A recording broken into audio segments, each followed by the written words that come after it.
A quick introduction of our today's presenter, Professor James Perez from Technical University of Bolivar, Colombia. And so he will be talking about the role of national culture in supply chain management. So a very important international business topic. And so Professor Perez has been with Xculture for many years. I don't even know how many years. James, when did you join Xculture? It's been a long time. 2020. Yeah. So it's been 2020, yeah. 4 years. 4 years. 4 years now. Yes. Thank you, Vas. Thank you so much to Xculture. Thanks for the opportunity to be here with how many people we have so far? 250 We have more and than counting. 250 people, yes. That And- number's increasing. Awesome. And I'm seeing people from all over the world, which is just fantastic. So let's start. I always emphasize that to know other people's culture. For me, in my opinion, the first thing is to learn the language, speak their language. And the second thing, there are other ways to know the culture, to know other people's cultures, is through food. Through food. So it's not, coincidence that we start with by doing this. So here's gonna be, we're gonna be seeing all this activity going on, but again, we can see here that in some countries, not here, business meeting is more like, intense, or it's more, everything more structured, like following a script, or it's something more casual, open, friendly, outgoing, or it may take a while, right? Now, when we speak about culture, now the question that comes to our mind sometimes, or the majority of the times, people say, okay, so what's the correct answer here? But there's no correct answer because there is no right culture. All cultures are, we need to value them and respect them. And in fact, if I go to the end of the conference today, I always say the same. The key of dealing with national cultures, organizational cultures, is respect them and value them and love them if you want. The second question we have here, thanks for I still see some activity, great, is if your country's national culture, where a famous personality, let's just choose a global personality, please, if you can, who would it be and why? So please, there, using the same code, just go to the next screen, go to the next page, choose that famous personality, and then say why. No, my country's national, is your country's national culture were a famous personality. Charro because XYZ. So Donald Trump, but again, thank you so much. But again, give me the why in the same sentence, in the same answer. Trump, comma, because done. So we have 3 responses so far, and we are 298. We're almost getting to 300. Okay, so now we're seeing some activity. We have Elton John because he's flashy and loud. Awesome. Or we have Dr. Mohammed Yunus, which I really admire. All my research, but some of my research is based on his work based on the pyramid with the excluded, with the marginalized. I love that. We have Mo Salah from Egypt, regardless, and I should say here, Mo Salah, I love him. He's a nice guy. He's a great player, and he plays in Liverpool with my colleague, not friend, not colleague, but my brother from Colombia, Luis Diaz. They both play soccer. They're the same team. So we start seeing 36 responses so far, and it's nice. Also, I love to see how you make this connection of a famous personality, and then you give me some characteristic of that personality. We have Kofi Annan because he's very competent. So you identify, or you relate, associate that competence, that skill with the majority of people in your country have. So you say, okay, national culture in my country, everyone is competent. Everyone is striving for perfection, as Bruno Mars. So everyone is flash and loud as Elton. Yeah. So I'm gonna stop here for a sec, and I'm gonna go back here now to my PowerPoint after kind of breaking the ice there. Let me know if you see my screen first of all.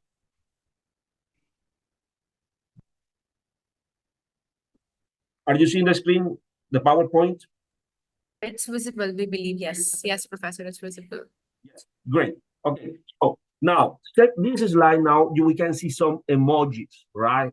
Now we nowadays with technology, we even via an email or via WhatsApp, we sometimes even in our social media, we use them,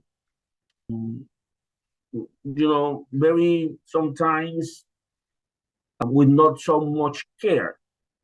And the thing is that all these, and this is just an example, depending on your culture, depending on your context, the meaning of that emoji can be completely different. And sometimes we forget that, especially when we are dealing in the international business arena. Here in Colombia, for example, in Latin America in general, we use an app called WhatsApp, right? Basically, we use that to communicate and to be in touch with people. And then we use emojis, right? Now, I can use, I don't know, I can use maybe thumbs up to express that everything is okay. But depending on the country, on where my partner is or where my colleague is, it may have, it might not be as good as I expect. It could be an offense. It could be something rude. Or if I do the okay sign as well, for me it's okay, but we also know that different cultures it has some like a different connotation. We get back to this in a sec. Now, don't make me feel I'm from the 80s, even though I'm from the 80s, but culture is strategy. And this is this slide here from Pac-Man, the famous Atari game. Culture is in a macro level, while strategy from business, from companies is in a micro level. So even though, and we are going to, so far what we have been speaking about is about national culture. At some point we'll begin to talk about a different type of culture, which is the corporate culture or the organizational culture. Now, if let's say we have a fight, not a fight, but let's say if we have them those face to face national culture and the organizational culture, the national culture is in an upper level. And it's going to, be kind of like above or on top of the corporate strategy. You can adjust, of course, to the corporate strategy. When I work in a company and you share those values, you adjust yourself. But there are some, values that are just in your DNA that you are not willing to negotiate or you won't change.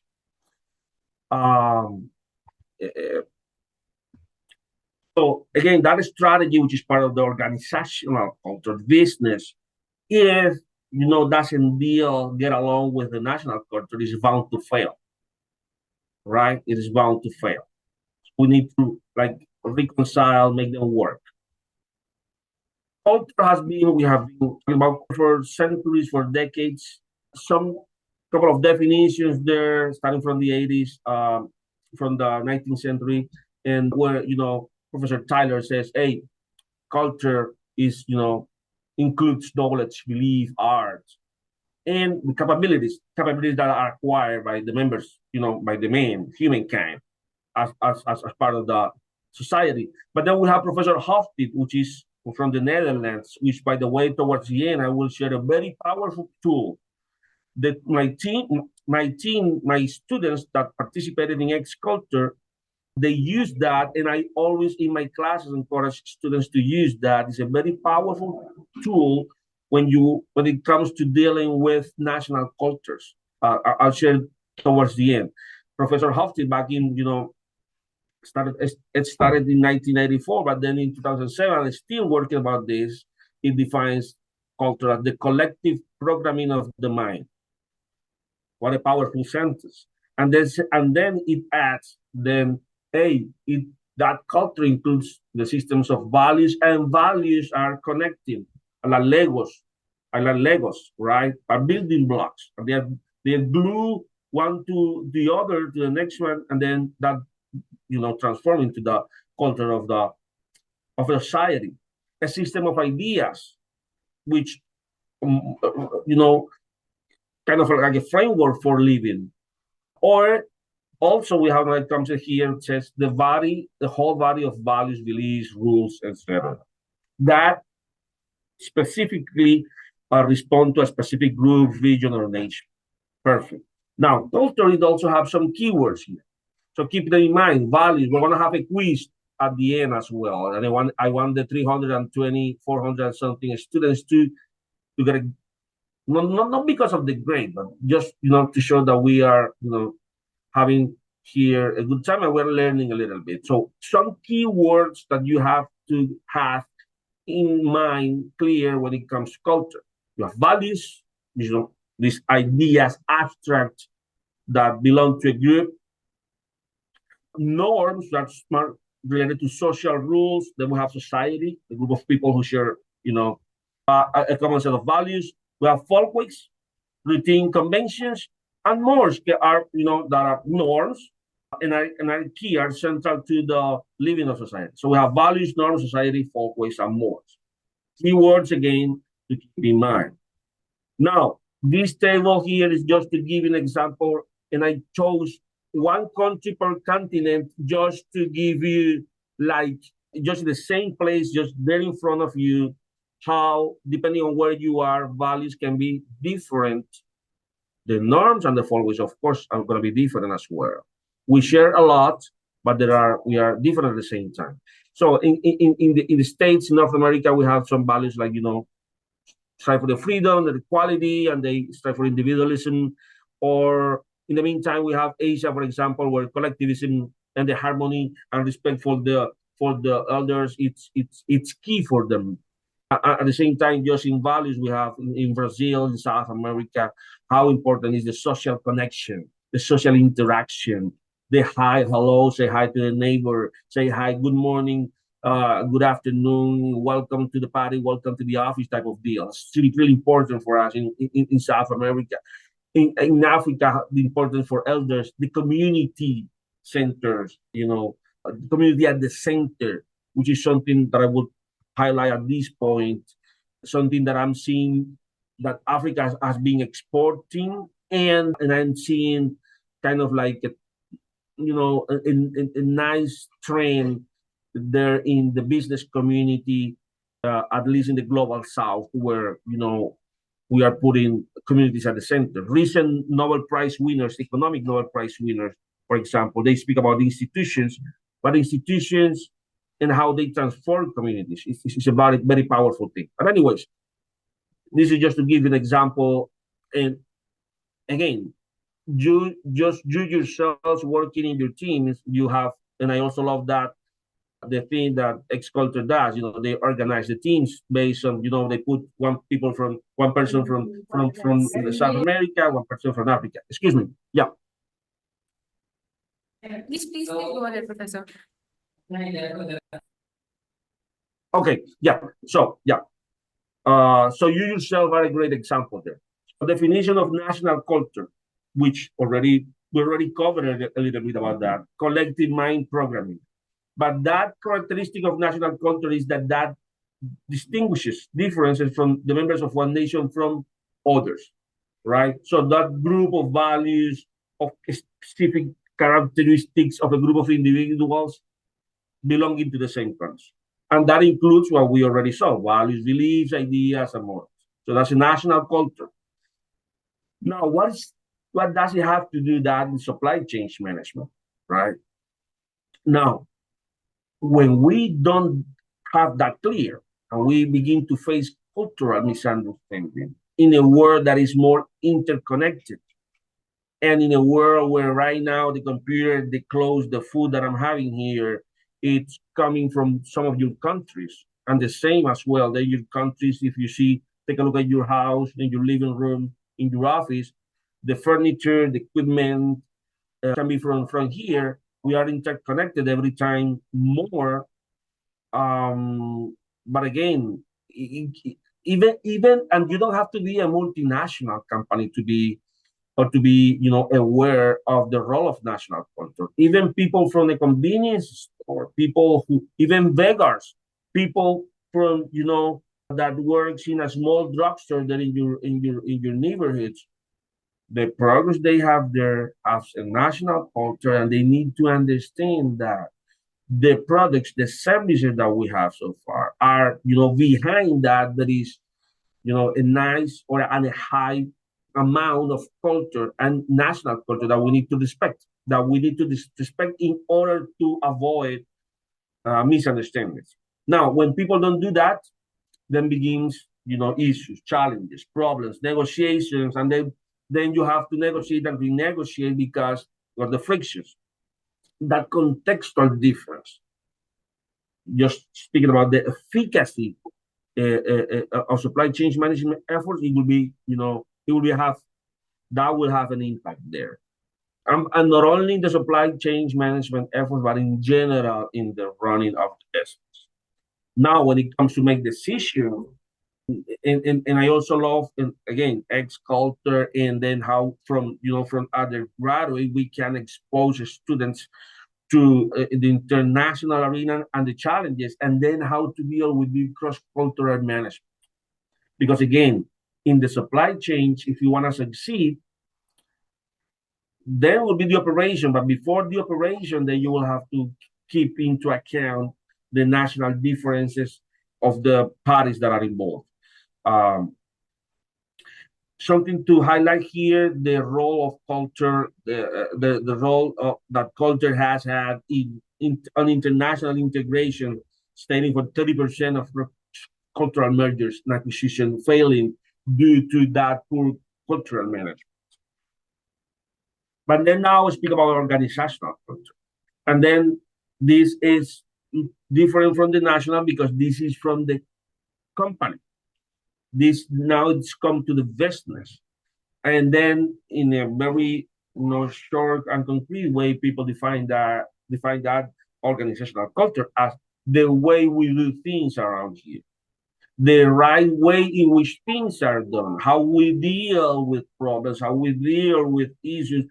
Do we value employees? Do we value technology? Is important for us to the international atmosphere, or it is not important, or is more important, the people at the base of the pyramid, or specifically women, or people with disabilities, or victims of a conflict.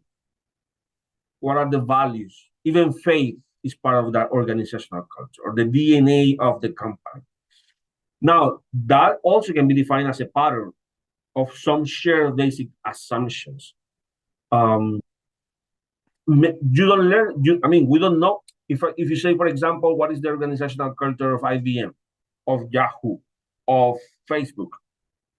From outside, of course, we can identify some patterns and then say, okay, this is their organizational culture. But I'm also the kind of person who say that to really fully understand something, you need to get into it deeply, live it. So again, you can have an impression, you can have an understanding, but once you become an employee of that culture, then you begin to receive instructions, training, and all, then you begin to understand and live that organizational culture better. Now, when we face these two, what's the main difference between them? National organizational culture is in the group of individuals, right?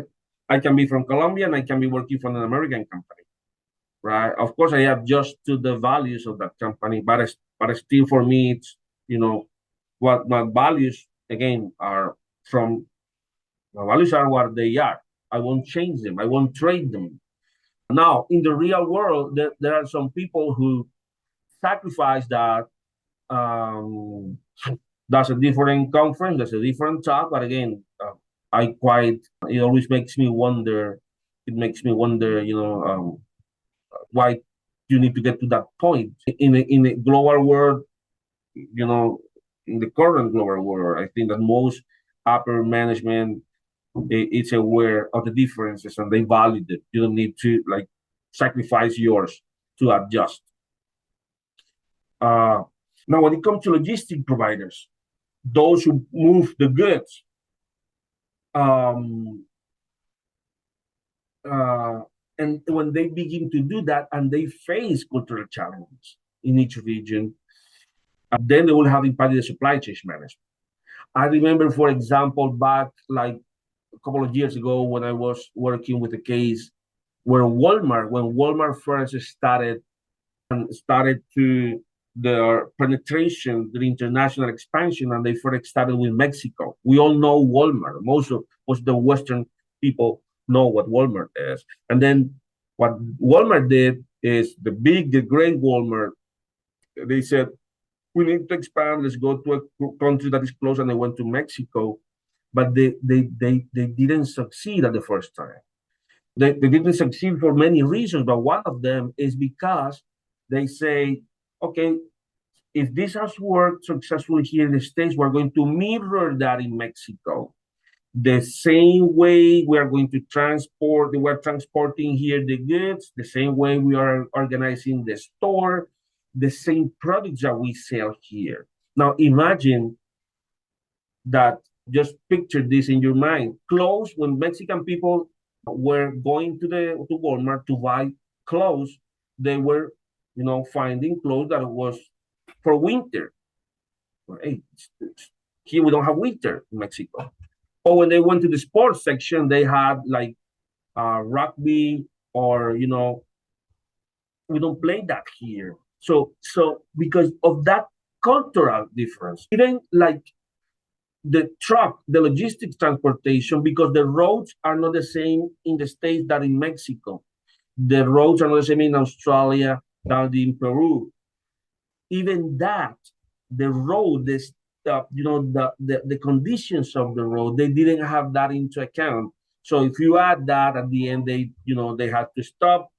Okay, we fail, adjust, understand the cultural difference, and then move on.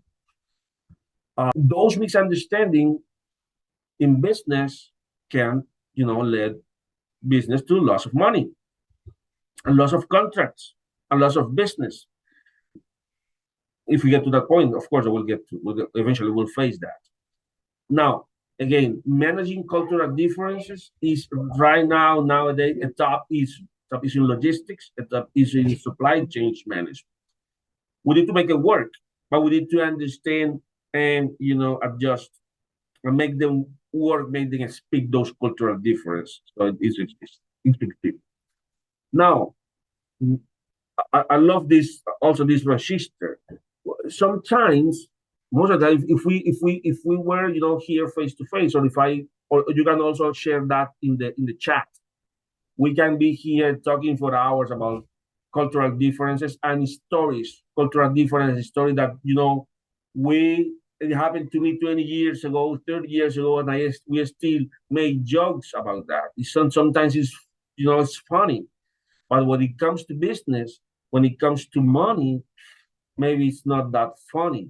And in supply chains, that can be putting some frictions there. So maybe it's good, again, in advance, to prepare to understand those cultural differences. Again, if you want to share a story of you, maybe that you have had during your ex-culture experience. And I share one. I remember, for example, that my student used to come to me saying, Professor James, we have a friend or a colleague that he doesn't speak too much, super shy. And then, have you spoken to that person? Have you? No, he's from, because of the time difference. Even the time difference. Some people will say, no, you need to. It's right now, by the way, it's 9:32 a.m. here in Colombia, right? Maybe where you are, it's 10, 11 p.m. and you are there. And then imagine that we were working in the ex-culture team, and I was the kind of person like, okay, hey guys, you need to adjust to my time, and everyone, let's meet today at 9 in the morning. And then maybe you say, hey, but it's 11:30 p.m. here. Even that little negotiation my students face, and then they had to, okay, let's get together, let's speak about it, let's get to a point to, where it had to be a win-win, right? Where, sometimes you have to do things, accept things, and try to find that balance there.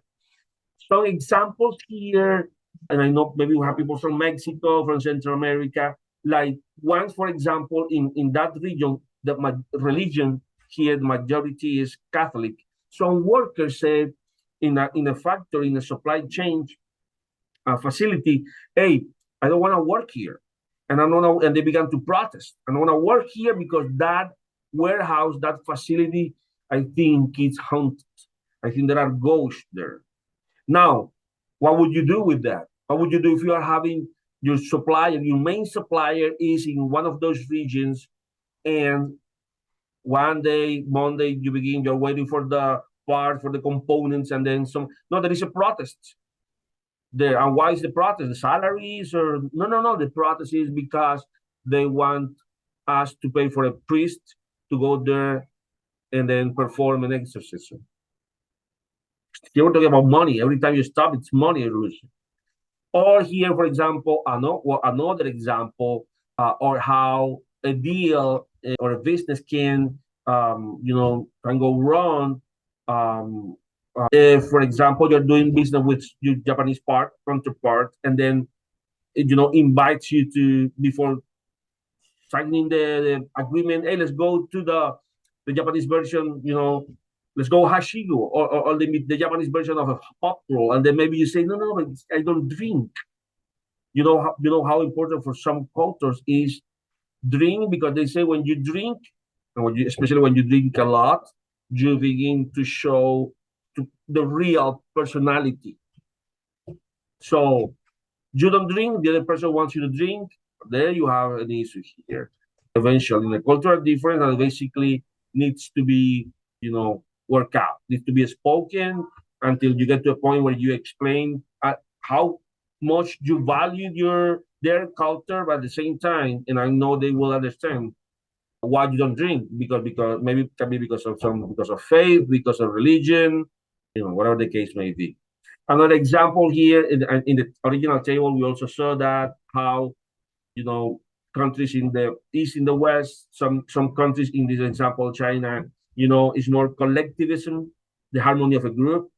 Other countries is more, the social, is more individualism.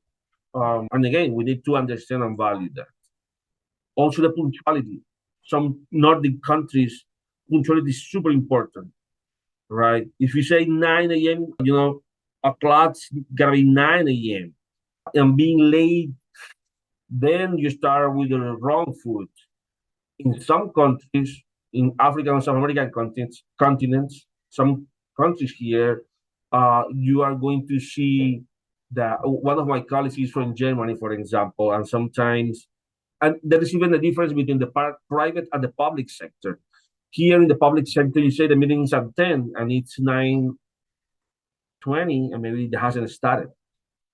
And then I remember my counterpart from Germany going a little bit, what's going on? Part of the culture, right? And we need to adjust and understand all those little differences there. The speed is also key here, because some countries can be like, okay, let's get to the point where we sign the agreement, where the negotiation needs to be as fast as possible because time is super valuable.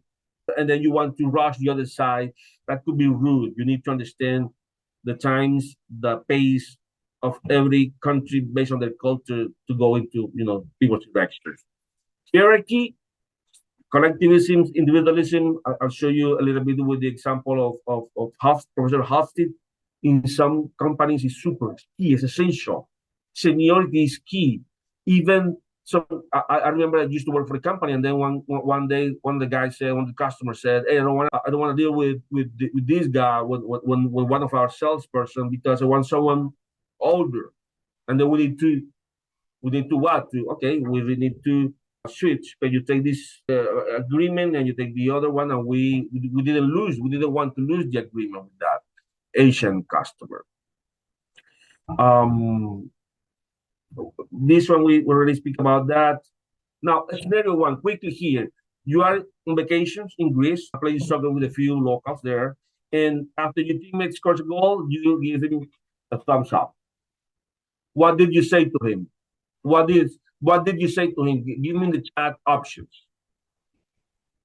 Honestly, to think about this question while everyone's answering, in general, we would just say how the American culture goes that congratulations, keep going, and some kind of motivations. But again, maybe if now after the lecture, the cultural viewpoint, that would be something different because we are playing the game in Greece and they've scored a goal. So it would be a different connotation with which we would address them.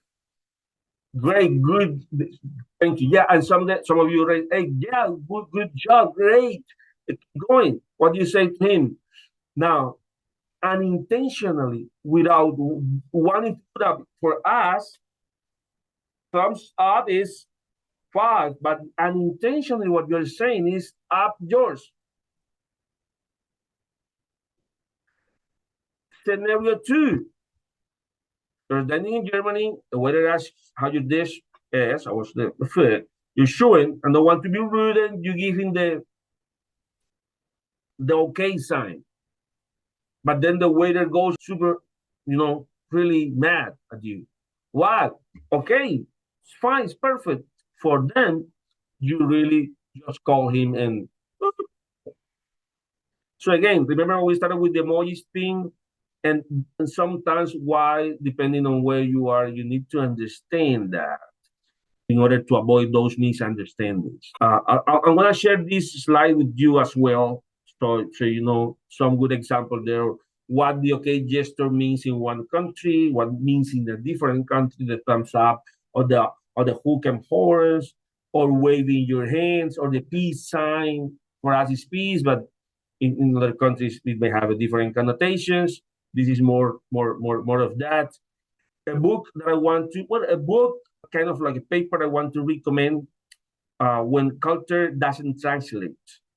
And it's key, it's short, it's nice to read, how you need to plan for your international culture, how you identify the dimensions of difference, how you need to give everyone a voice.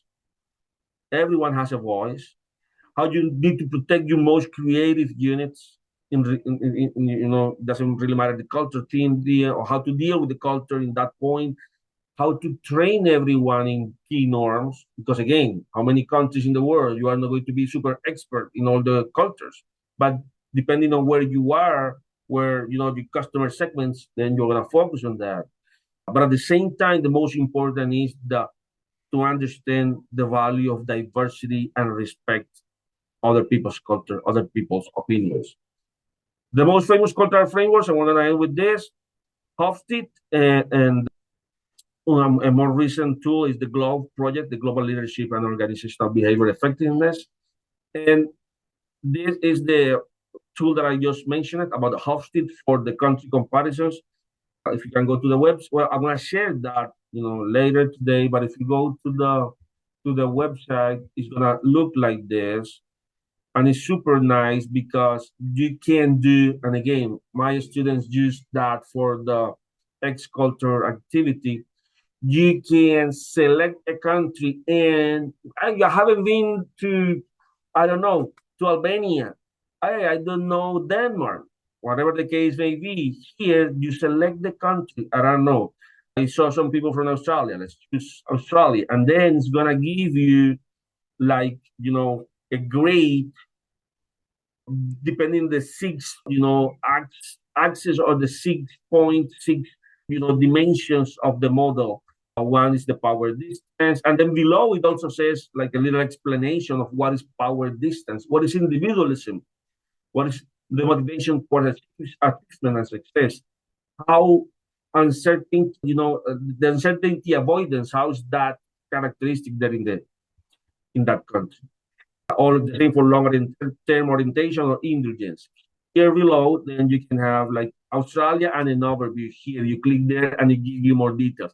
You can also run comparisons. If somebody's from Australia and then we have something for, I don't know, from Kuwait, and then so you have here Australia in orange, Kuwait in gray. Then you can see, for example, individualism, how in Australia is more important. Meanwhile, in Kuwait, 28 points is more to the collectivism side. You can also even add 3 countries. I don't know, Colombia. Boom. There you go. So again, what I'm trying to say is one of the many tools you can use. I highly recommend this, not only because it's free and it's practical. It also has a lot of their website. Professor Hofstede's website is very powerful when it comes to culture. It's relevant, it's pertinent, it's updated. So yeah. Okay, with this I close.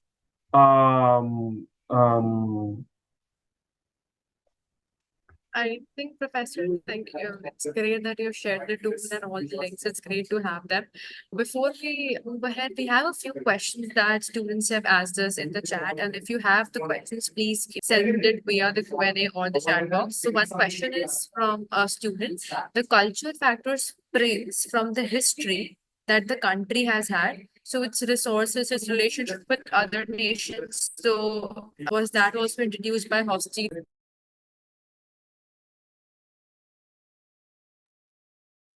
I'm taking a look at the Q&A side here. Can you please point me where that question was here? Anna Wilson, was that?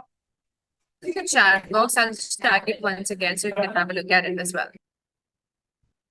Okay, let me see here. I'm gonna start from the top here. Job, Ali, Dr. Bas, please see the email as you are easy and free thing. No, I've sent it in the chat box. It's about the culture factor, the question. So we can have a look at the question. It's asking about if the history and the relationship is about, yeah. Okay, the culture factor springs from the history that the country has had, its resources, its relationship, okay, with other nations and so on. What you do, exactly, yeah. So much, yeah. That's thanks for commenting that. Exactly, yeah. It's now we're seeing a picture, right? Like, okay, the national culture right now is this, but it has had, of course, an evolution. Right? It has had ups and downs, other empires coming into your country, mixtures of genders, of age, of races, of mindsets. So again, history is key. I agree. And then it forms that. We also have another National culture. Can you? question. Okay, there is an amazing Yeah. book on this called The Culture It's Map. Great read. Thanks. Yeah, great. Yeah, thanks, Ritu, for that. I will also, I think I have that somewhere there. I can share that book in case it's a great read. I agree. Yeah. Yeah, we also have another question which says, so to say that a business came up with a strategy and that the cultural values might crush the strategy that No. came up. Okay. Is that true? Okay, that the business can go, yeah, with and the cultural values might cross the line. Absolutely. If you don't, let's use the verb synchronize. If you don't adjust, or if you just disregard the cultural context of the national culture where you want to implement that strategy, it may fail. Absolutely. Again, cultural. I think I showed that in the first slide. I don't know, somewhere there. Or I don't have it there, but what I did mention was called national culture is, at the macro level, at the top level, the country level, while organizations are just a business unit. It can be the biggest company in the world, but still is a company, it's not a country, right? So yes, if they don't adjust that, it will most likely fail. I also see here, one second, let me. We also have a question in the chat that is about when we have two different cultures rather than one dominating the other. So how do we ensure that there's a bit of understanding on both the sides and some adjustments that both the parties make from their ends? Yeah, excellent. That's a great question. I'm going to explain a little bit that question with, I know all of you have heard about free trade agreements, right? We're in a globalized world. We need to be more competitive. We want to, we want to work with some countries closer, and then we have a history of relationships. Let's sign a free trade agreement. Or let's say a trade agreement. There are two types of trade agreements. There is a horizontal trade agreement, and there is a vertical trade agreement. Now, an example of vertical trade agreement, Colombia, and I'm going to give an example. Again, Colombia signed a trade agreement with the United States. So Colombia is, let's say, here, and United States is here. Because one is it's a super powerful country economy. Ours is just growing. So it's vertical there. That's a trade agreement that is vertical, but there are also trade agreements that are horizontals, and that are more, Colombia and Chile, and the Pacific Alliance, where we are similar countries with similar characteristics. So we sign an agreement. We are like brothers. Let's call it like in a formal way. We are brothers. We share a lot of things. So that's an horizontal trade agreement.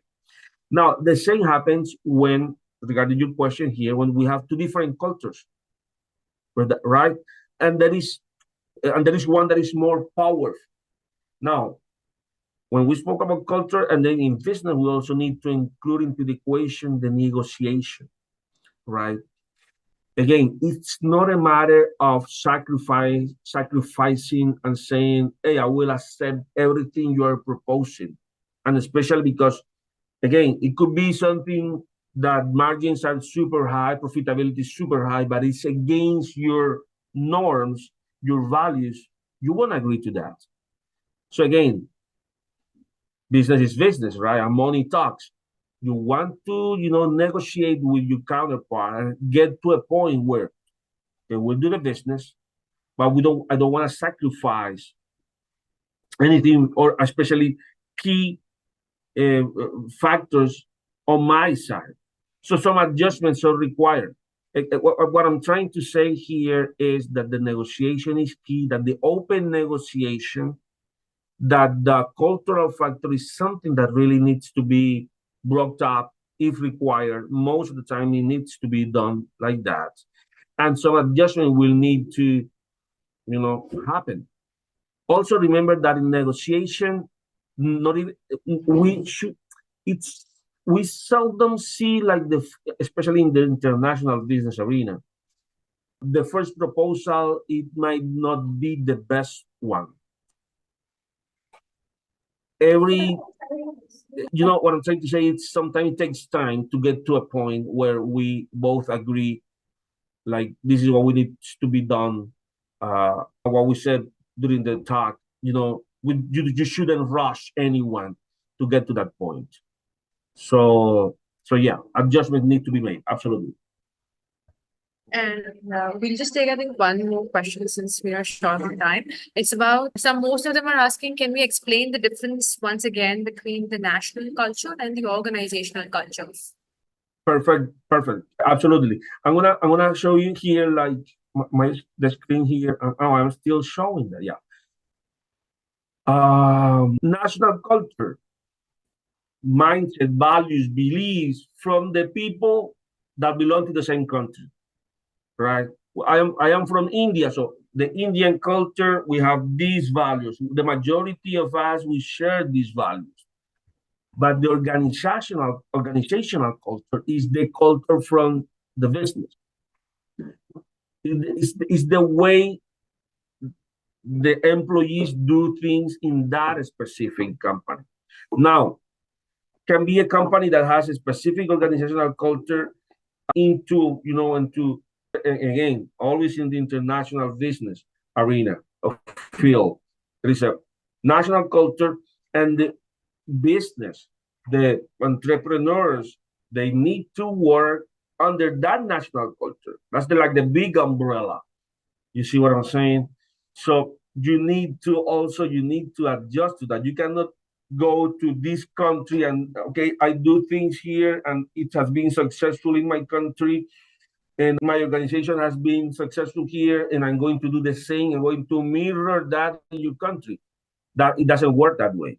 Another, like a good example now that I think of it, is MTV, right? And again, I'm from the 80s. MTV, the channel Music and Television, when it first started, MTV only used to play videos from from American singers, from Madonna or from Michael Jackson.